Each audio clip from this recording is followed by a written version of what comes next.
আপন আপন কেটা? ওই তো আমার আপন ভাতিজা না, ওর লগে ওই রাস্তার মোহাবালের ঠুয়া লাগছে।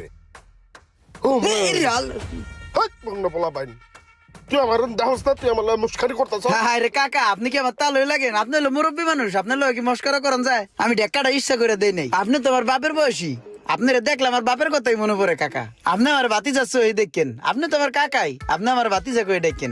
কাকাই করেন কি? ভাতিজা আমি ওই গরু টরু টানি আর কি, নামায় দিয়ে এলাম মাত্র। কাকা আমি একটা পাগলা গরু দেখছি, দেশি গরু তো অনেক বেতাল করে। আপনি গরুর একটু চেক টেক দিবেন, দাঁতছে কিনা, দেশি গরু তো ঠ্যাং ম্যাং ঠিক আছে কিনা একটু দেখবেন, দেখে খালি গরুটার নামাই দিবেন। না আমার কাম আছে না, আমি দিনে 1000 টাকা কামাই, তোমার লগে যাই কি পান্তা ভাত খামুনি। আরে না না কাকা, আমি আপনার টাকা দিব তো, আপনার যা টাকা লাগে আমি দিব। আপনার আমি 2000 টাকা দিব না কাকা, চলেন। ঠিক আছে চলো। ঠুয়া খাইয়া যাওয়ার আমি ঝাড়ি দিছি, আমার কাছে মাপছে